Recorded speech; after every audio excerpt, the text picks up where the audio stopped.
Welcome, ladies and gentlemen, to this edition of the 700 Club. Isn't it amazing how the media doesn't pay attention?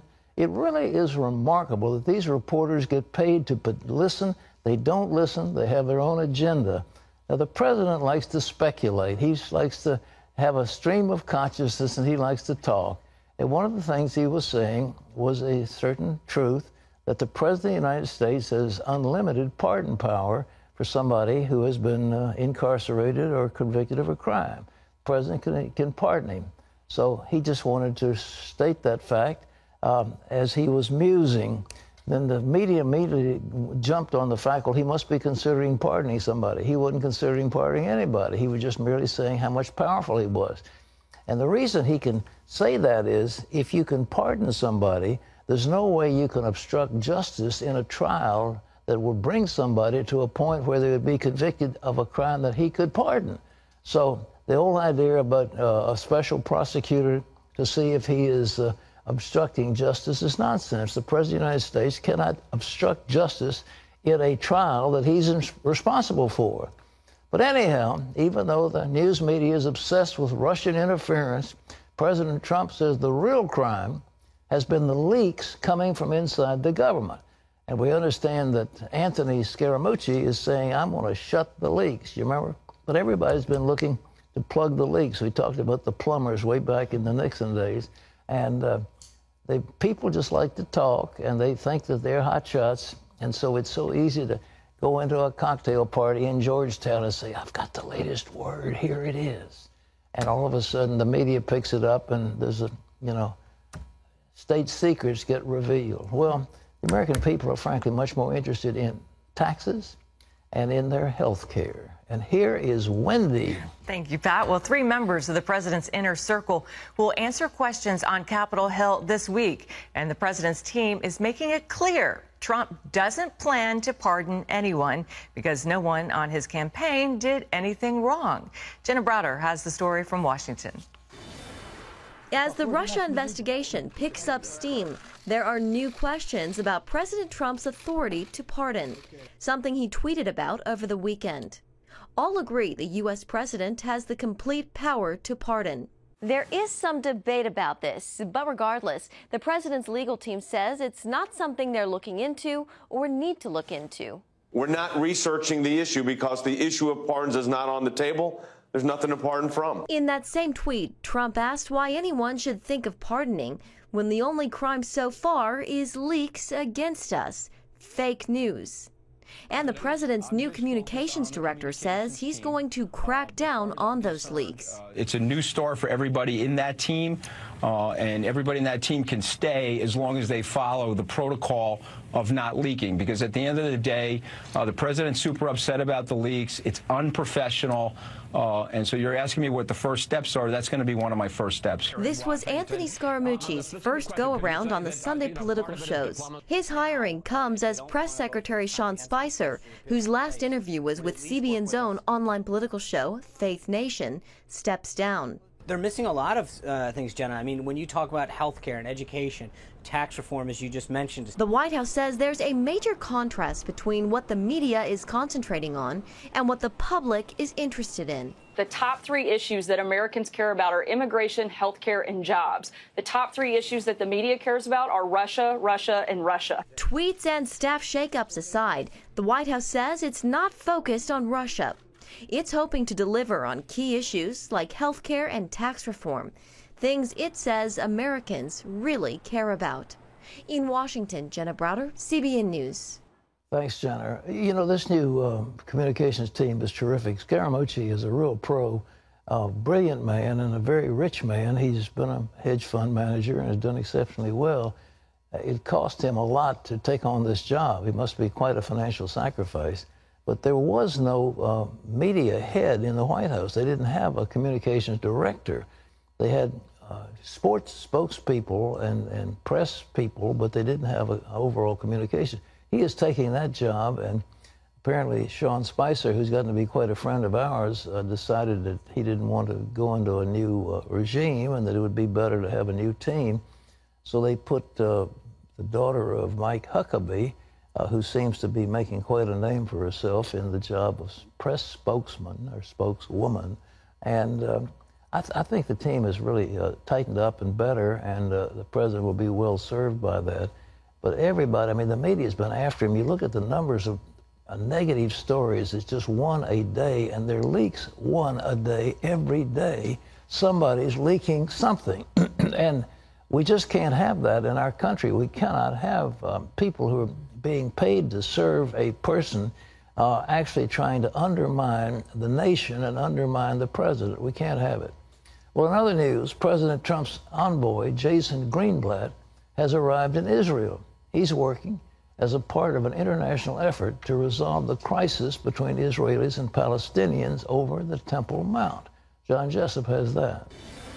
Well, Pat, the current conflict between the Palestinians and Israelis shows little signs of dying down. And as Chris Mitchell reports from Jerusalem, some worry it could hold the seeds of a new Palestinian uprising. After a day of rioting on Friday, 3 brutal murders Friday night, and a terror attack at the Israeli embassy in Jordan on Sunday, the controversy over security measures at the Temple Mount began its second week. 50 years ago, Israeli paratroopers came through this gate, the Lion's Gate, and captured Jerusalem for the first time in more than 2,000 years. Now it's the epicenter of the current controversy. On July 14th, 3 Israeli Arabs went up on the Temple Mount and then inside the Al-Aqsa Mosque to get automatic weapons. Then they came and murdered 2 Israeli policemen not far from here. To prevent this from happening again, Israel installed these metal detectors just outside the entrance of the Temple Mount. Israeli officials point out security measures are standard practice all over the world, even in Mecca in Saudi Arabia. But Islamic officials who administer the Temple Mount protested, and Palestinian Authority officials called for escalation. We are moving towards an escalation. The Israelis are moving towards an escalation, and we have no problem on our part that there will be an escalation from the Palestinian side. Historically, the Palestinian Authority has used any Israeli activity at the Al-Aqsa Mosque as a trigger to promote violence. Itamar Marcus of the Palestinian Media Watch says the Palestinian objection to the metal detectors isn't about security. The metal detectors are an issue of who is the person in charge of the Temple Mount. At Friday prayers, Palestinians chanted, "With spirit and blood, we will redeem Al-Aqsa." Friday night, 19-year-old Palestinian Omar Al-Abed took up that call. On his Facebook page, he posted, "They are desecrating the Aqsa Mosque, and we are sleeping. It is an embarrassment that we sit and do nothing. All I have is a sharpened knife, and it will answer the call of Al-Aqsa." Abed then entered the home of 70-year-old Yosef Salomon in the Jewish community of Halamish and killed him and his 2 grown children. Marcus sees a direct link to Palestinian incitement. I'm holding the Palestinian Authority leadership directly responsible for those murders and any subsequent terror that we have because the Palestinian Authority population gets their cues from their leadership. 5 decades after Israeli Matagor said the Temple Mount is in our hands, many believe the issue of the Temple Mount remains the most contentious in the Middle East. Chris Mitchell, CBN News, the Lion's Gate, Jerusalem. Thanks, Chris. Pat, back to you. The myth that the Palestinians hang to and the general Arabs was that there was a night ride that Muhammad rode his horse into the heavens, and on the way he stopped by the farthest place, which was Al-Aqsa, to the farthest place, and his horse touched one hoof down on that soil and then sprang back up into heaven. Now, that's their myth. His wife, that young lady that he married when she was about 8 years old, Aisha, said, well, some people think he went to heaven, but he was lying in bed beside me all night long. So the myth remains. But now they're going to fight and kill for the sanctity of this this one mosque. Now, the thing is, that is under Israeli sovereignty and needs to maintain that and continue that. And the Israelis have an absolute right to set up security measures like all the airports in the world and other hotspots. They put in metal detectors. There's nothing unusual about it that somebody going through wouldn't have a gun or a knife that would harm people. And that's all they're trying to do, is to make sure the Temple Mount stays safe. But, I mean, Yasser Arafat called for an intifada. That means shaking in the vernacular. And he wanted a shaking to shake, and they use any provocation in order to start a riot, or start a revolution, start a war. And we've got to resist that, and we have to have our eyes open and not be sucked in by the false rhetoric that comes out of some of these extremists. John, what's next? Pat, back here at home, the driver of a truck in which 8 illegal immigrants died is set to appear in court today. Authorities found the bodies inside a tractor trailer at a Walmart lot in San Antonio Sunday morning after they perished in the intense Texas heat. Another person later died at the hospital. We utilize helicopters to fly patients out. We utilize at least 7 area hospitals to transport these people out. The South Texas heat is punishing this time of year. These people were helpless in the hands of their transporters. We're looking at a human trafficking crime. The driver and possibly others will face state and federal charges. Pat, this is just tragic. I think there's no charge too harsh for people who would do this thing. Imagine getting innocent people who paid probably exorbitant sums for the privilege of coming to freedom, and they're locked up in a truck, 100 degrees, no water, no medical supplies, no food, in sweltering heat, and they're screaming and begging for help, just a drop of water, and the traffickers leave the thing locked until a number of them die. There is just no punishment too hard for people like that. It's just outrageous how they treat these people as objects, as human cargo, and human trafficking has got to stop, and we need to do everything we can to stop it. Well, John, let's continue. Pat, the Navy commissioned the most advanced and most expensive carrier to its fleet, the USS Gerald Ford. President Trump attended the commissioning in Norfolk Saturday, where he thanked those who built it and the sailors who will eventually call it home. National security correspondent Eric Rosales brings us that story. I hereby place United States ship Gerald R. Ford in commission. With that, the U.S. Navy got its first new class of carriers in more than 40 years, the Ford, whose motto reads integrity at the helm. America might is second to none, and we're getting bigger and better and stronger every day of my administration. Standing on the deck, President Donald Trump assured top Navy brass and sailors it's only the beginning. That is why we reached a deal to secure an additional $20 billion for defense this year, and it's going up, and why I asked Congress for another $54 billion for next year. That is, according to the president, if Congress does its job and pass the budget. The USS Ford is designed with significant quality of life improvements and reduced maintenance. At a cost of $12.9 billion, it's the most advanced ever built. Today, a magnificent warship joins the best Navy in the world.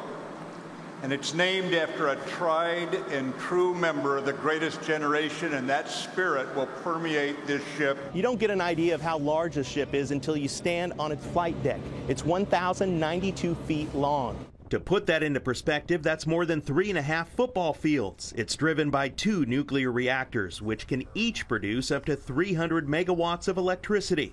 Along with that power comes great firepower. 4 Sea Whiz anti-missile guns surround the ship, which can pump out more than 1,000 rounds a minute. Although it weighs 90,000 tons, thanks to its newly designed hull, it's also the most efficient and fastest carrier around. Top speed, 30-plus knots, which is around 35 miles an hour. Counting the ship's crew and its air wing support, some 4,500 sailors will call her home. Officers and crew of the United States Gerald R. Ford, man our ship and bring her to life. For the ship's sponsor, Susan Ford Bales, the daughter of the 38th president, it was a day filled with excitement. One thing's for sure with this ship, and as you heard President Trump with many more to come, they should provide the United States with the upper hand in 21st century naval warfare. Eric Rosales, CBN News, Norfolk, Virginia. And Pat, President Trump called this the new symbol of American military power. Well, it's a huge, huge investment, and some might say it's a huge boondoggle. You know, when you think of the amount of money that's spent for one ship and think what it could be done for humanitarian causes around the world, you know, the lobbying is obviously for defense, huge ships, but maybe the warfare of the future is going to be cyber warfare, and it's going to be small engagements, and there might not be as big a place for fixed battles as we used to have in World War II. So we'll see if that's nice. But I tell you, for putting all the people to work, and it was made in Virginia by Virginians, a lot of people got employed because of it. But that is one bodacious amount of money for one piece of floating armament in the water. 3 football fields long. That's incredible. For all that money, dear me, almost. But it sure is nice to have a president who's excited about building up our military. Well, we've got to have at least 50 ships in the Navy, and they're down to a little over 200, and some of them are lacking parts. So we do have to, we have to spend to get strong, but we are the strongest on earth, and we want to stay that way.